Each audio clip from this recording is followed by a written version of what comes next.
מזמור לדוד. אדוני רואי לא אחסר, בינות אשר ירביצני על מי מנוחות ינחלני. נפשי שובב, ינחני ומגלה צדק למען שמו. גם כי אלך בגיא צל מוות, לא אירא רע, כי אתה עמדי. שבטך ומשענתך המה ינחמוני. תערוך לפני שולחן נגד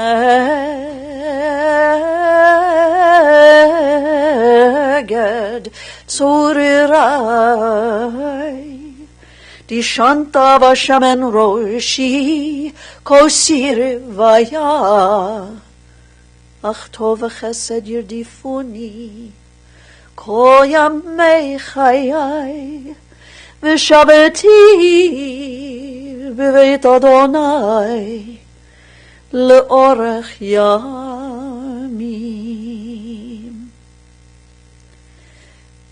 Friends, I've chanted for you the words of our 23rd Psalm. In these moments when we are searching for strength and comfort, we often turn to the psalmist. And so I invite you to recite these words with me as we say together. The Lord is my shepherd, I shall not want. He maketh me to lie down in green pastures. He leadeth me beside the still waters. He restoreth my soul. He guideth me in straight paths for his name's sake. Yea, though I walk through the valley of the shadow of death, I will fear no evil, for thou art with me. Thy rod and thy staff, they comfort me. Thou preparest a table before me in the presence of mine enemies. Thou hast anointed my head with oil. My cup runneth over. Surely goodness and mercy shall follow me all the days of my life, and I shall dwell in the house of the Lord forever. In the rising of the sun and in its going down, we will remember her. In the blowing of the wind and in the chill of winter, we will remember her. In the opening buds and in the rebirth of spring, we will remember her. In the blueness of sky and in the warmth of summer, we will remember her. In the rustling of leaves and in the beauty of autumn, we will remember her. In the beginning of the year and when it ends, we will remember her. When we are weary and in need of strength, we will remember her. And when we are lost and sick at heart, we will remember her. When we have joys we yearn to share, we will remember her. So long as we live, she too will live, for she is now a part of us as we remember Rochelle Goldstein. To her children, to Sandy and David, and also to Dina and Jeffrey, to her granddaughter Lindy, who joins us via live stream, to her sister-in-law Anita, to all the members of the family, and to so many dear and cherished friends who are here in person and those who I know are viewing online. Our hearts in this moment are joined together as we remember, but also as we find the strength to celebrate the life of your beloved Rochelle. We've been taught by our sages that birth is a beginning and death a destination, and life is a journey from childhood to maturity and from youth to age, from innocence to awareness and ignorance to knowing, from foolishness to discretion, and then perhaps to wisdom, from weakness to strength or strength to weakness and often back again, from health to sickness and back, we pray, to health again. From offense to forgiveness, from loneliness to love, from joy to gratitude, and from pain to compassion, from grief to understanding, and from fear to faith, from defeat to defeat to defeat, until looking backward or ahead, we see that victory lies not at some high place along the way, but in having made the journey, stage by stage, a sacred pilgrimage. Birth is a beginning and death a destination, and life is a journey, a sacred pilgrimage to life everlasting. Rochelle's journey, a journey of more than 83 years, began right here in Cleveland. She was born on April 25th, 1941, to her Polish and Ukrainian immigrant parents, Becky and Morris Finkelstein. Rochelle and her older sister Jeanette, of blessed memory, grew up in Cleveland, where Rochelle attended Roosevelt Junior High School and then Cleveland Heights High School. I know from stories the family shared with me that Rochelle was always an outgoing young lady. She was popular. She was well-liked. She had so many good friends. Many of us gathered in this same place back in March of 2005 upon the passing of her beloved Don. I had the opportunity to sit with Rochelle as she shared with me how they met. And so, in an attempt to allow Rochelle to have the last word, or at least one of the last words, I share with you what she told me.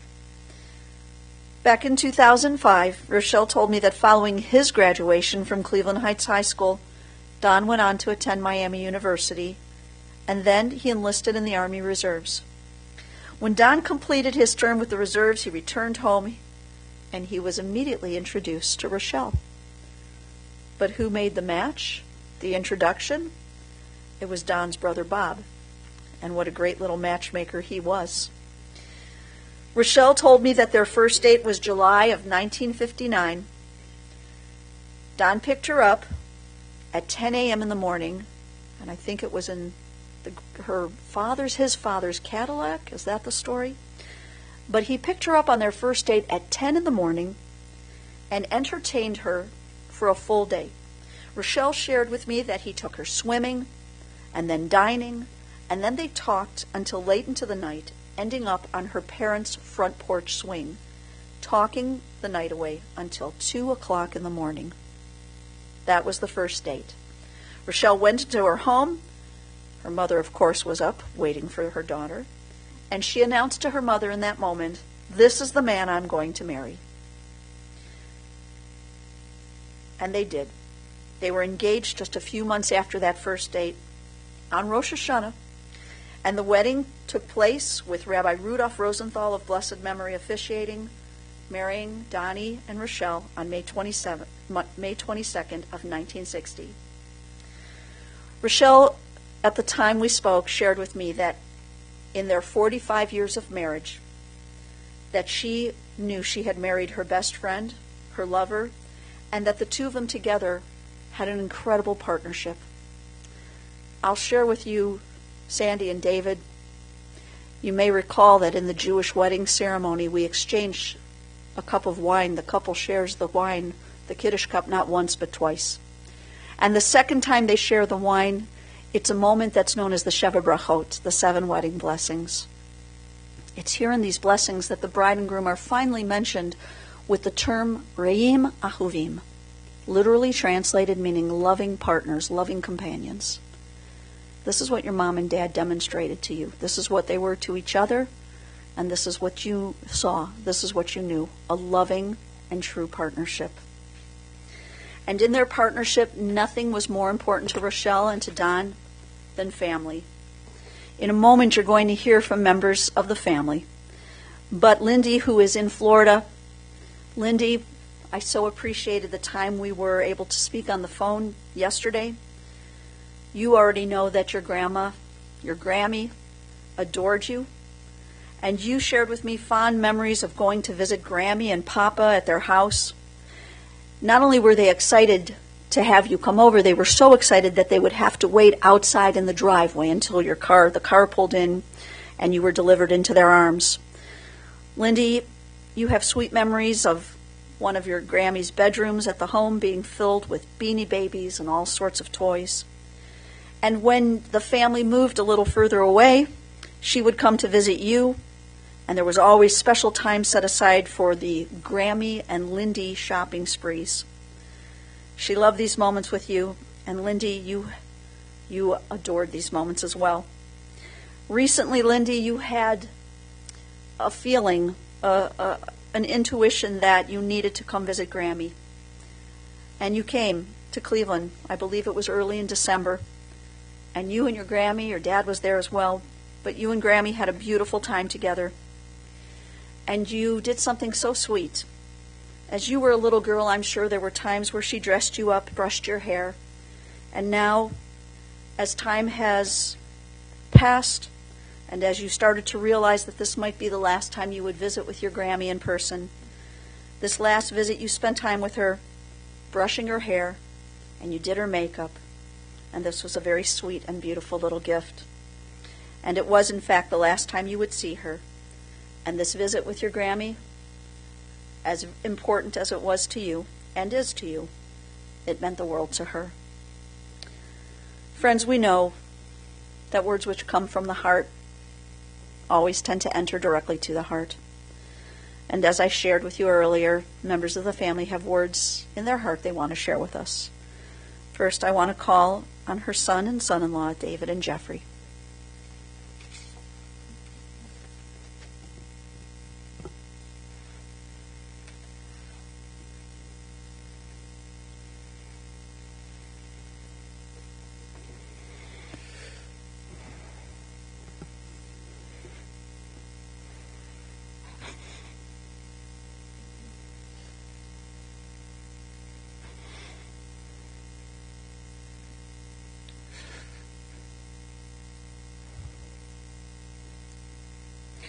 So my mom was a person that gathered people around her. She had a way of making people feel noticed and appreciated. People she knew personally and people that popped into her life who she adopted as her own. She always kept tabs on everybody in the family. She remembered birthdays and anniversaries by heart. She had a fantastic memory. I'm going to get through this. In November, when we gathered for Thanksgiving, she talked about her life as a little girl, what it was like growing up with first-generation USA immigrant parents. It was a tough love kind of household without a lot of affection and without a lot of hugs. But she was a popular girl in high school, a cheerleader and a good student. We recently asked her what she remembered about her high school prom, and she said, "Which one? I attended 4 of them. I was cute." After high school and a string of boyfriends, she found her great love for my dad and married him at the ripe age of 20. She adored her husband, and he adored her back.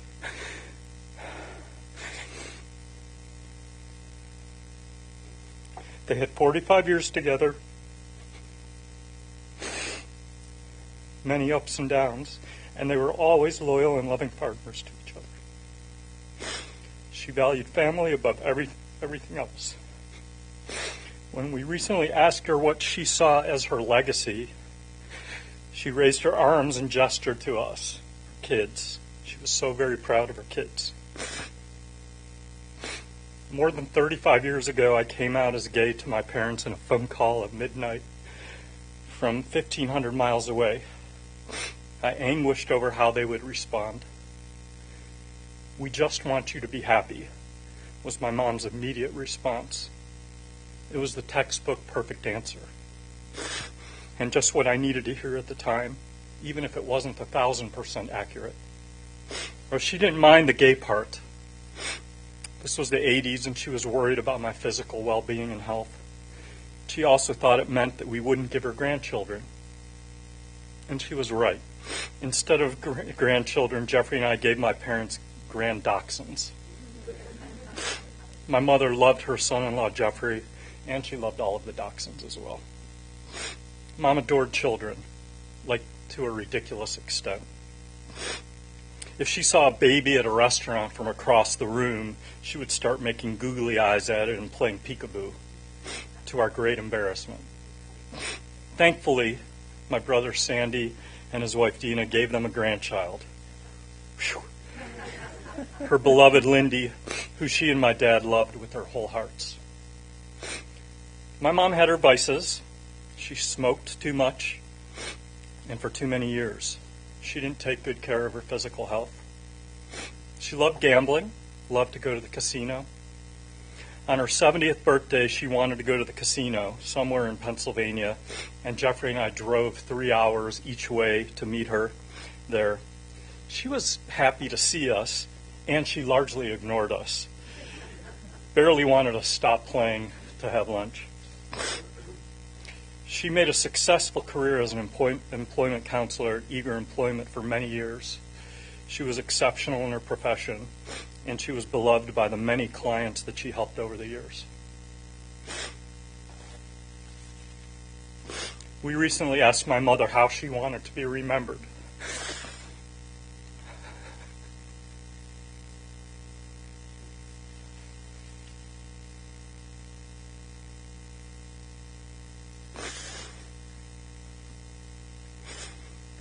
I would like to be known as someone that loved people. Just to know that I was a good person, that I tried to help people. Even in these last few months of her life, filled with many health challenges, those who supported her have told us how much they loved her and about the care that my mom gave to them while they were caring for her. We've been touched by the depth of connections that she made and how fiercely her friends protected and loved on her. When I thanked one of the aides at the assisted living place, she looked at me intensely and said, "There isn't anything I wouldn't do for Rochelle." My mother loved and she was loved, and she made a difference in her corner of the world. After my mom passed, we went to the wonderfully serene environment of hospice where they cared for her so beautifully, and we sang this chant to her. I'd like to invite you to sing with us now. The words are, "We are loved by an unending love."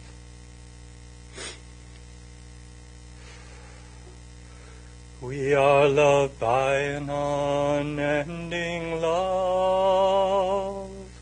We are loved by an unending love. We are loved by an unending love. We are loved by an unending love. We are loved by an unending love. We are loved by an unending love. We are loved by an unending love. We are loved by an unending love.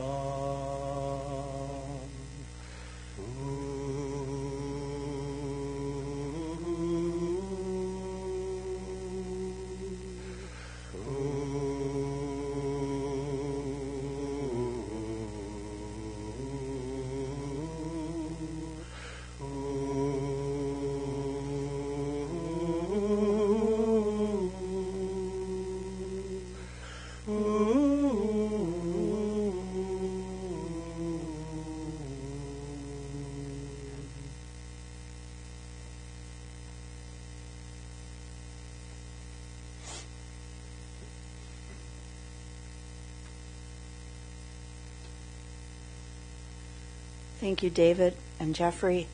I'd also like to call now on Rochelle's son and daughter-in-law, Sandy and Dina.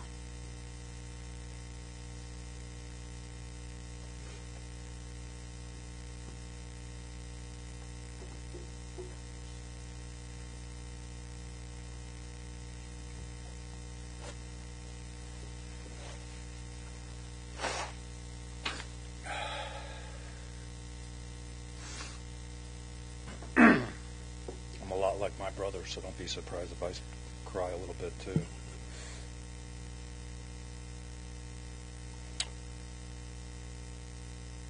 I'd like to say an additional thank you for those of you who are here honoring our mom.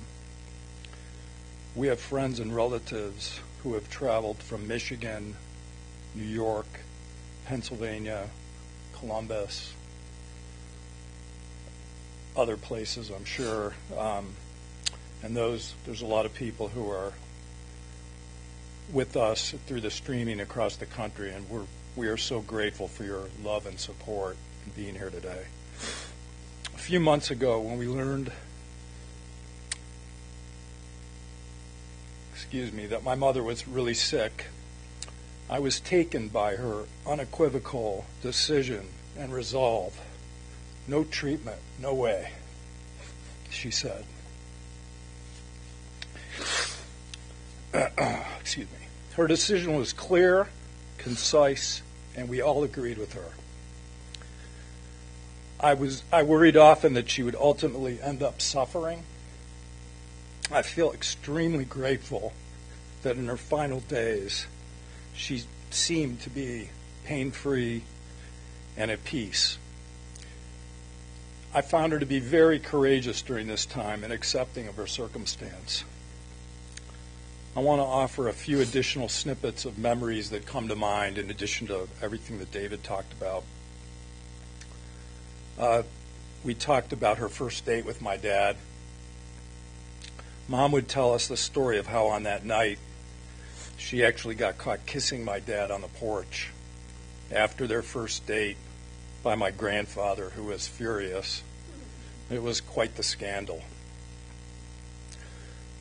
My mom's jaw was broken by a foul ball when cheering at a baseball game, and this ultimately led to a nose job, which she was very proud of.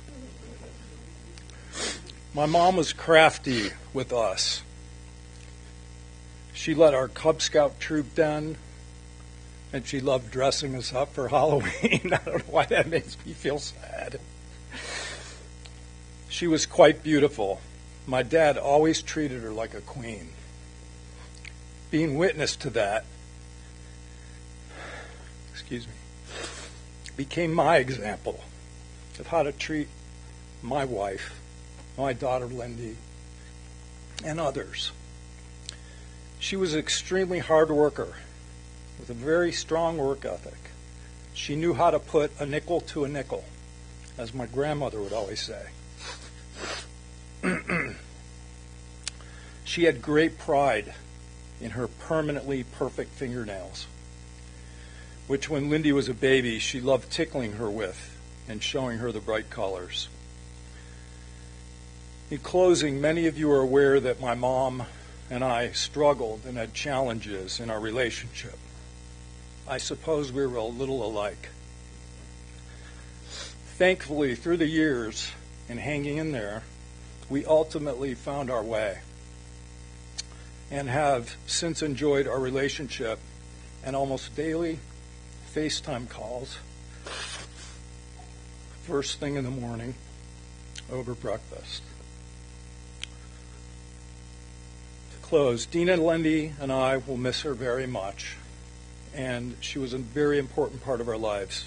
Rest in peace, Mom. I love you.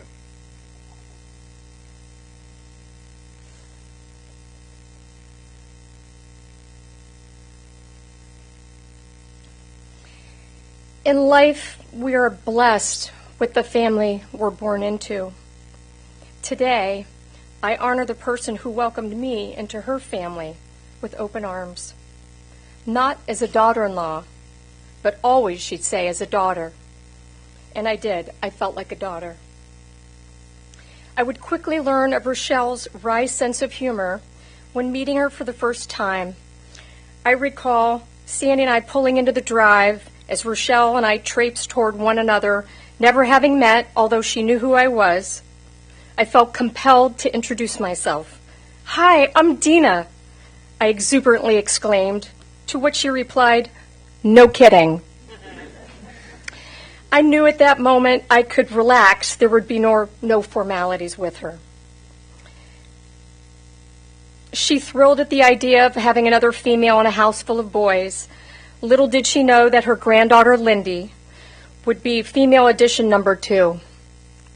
When Sandy and I were first married, living in Cleveland, Mom insisted on having me work with her employment agency which I did and was eventually placed in a variety of several odd jobs, all of which I unflinchingly called to complain about.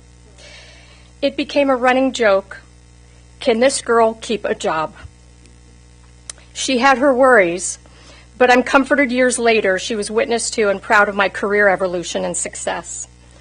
Mom's cheerleading didn't stop in school. She cheered on and championed our family, our lives, and was an unwavering supporter of everything I did, whether it was my latest painting or the release of my book, whom she was the first to read. She'd call and talk with me for hours about various passages, how it made her feel, and the beautiful memories it helped her recall from her own life and experiences. Her support was evergreen. When she learned Sandy and I were expecting, she was over the moon with anticipation. And one of my fondest memories was of being wheeled through the archway of the labor and delivery ward, only to see Mom and Dad flanking the entry and greeting us as we made our way to give birth to our beautiful daughter, Lindy. Grammy, as Lindy called her, thrilled at the opportunity to babysit, buy cute little outfits, and share bragging photos with friends, any chance she could get. As Lindy grew, Grammy had immense pride in the incredible young woman she has become. And only 8 short weeks ago, Lindy had the blessing of time spent with her during Thanksgiving, a time they both cherished. As Mom's eyes remained closed in her final days, the lilting sounds of her granddaughter's voice through the phone saying, "I love you," brought a smile to her face as her eyes opened wide and for the last time said, "I love you too." It was an amazing gift. I'll miss you, Mom. Our FaceTime calls, sending you care packages, and ordering you pizzas without pepperonis by accident, and you never letting me forget for future orders. I'll miss daily texting of pictures of your favorite pup, our poodle Cookie, who you adored, and mostly knowing you're a phone call away to share our respective days with one another. I loved making Mom laugh and hearing her hearty chuckle. Years ago, Sandy affectionately nicknamed me his little Hercules. Mom then began referring to me as such. But in what I've experienced in watching her battle the health issues that have plagued her for so long without complaint, and in particular this last part of her journey, indeed I am not the Hercules. She was. My heart is bigger and fuller for having shared my life with her. Rest easy, Mom. I love you, and I miss you already.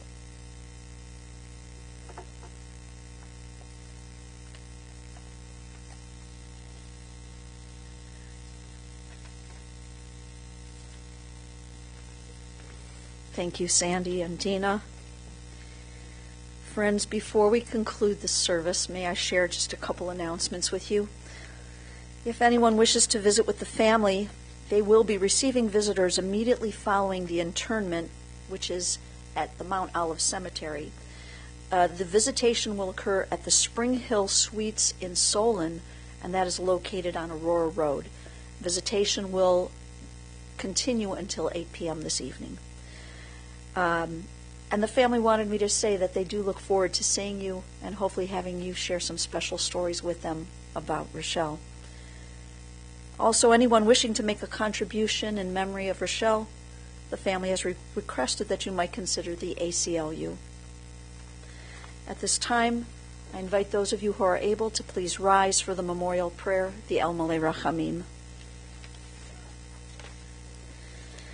El Malei Rachamim, shochen במרומים, המסי מנוחה נכונה תחת כנפי השכינה, במעלות קדושים וטהורים, כזוכר הרקיע המזהירים. את נשמת רחל בת רבקה ומשה, שהלכה לעולמה בגן עדן תחי מנוחתה. אהנה ברחמים אסתירך בסתר כנפך לעולמים, ותצרור בצרור חיים את נשמתה. אדוני חו נחלתה וינוח בשלום, המשכבו ונאמר Amen.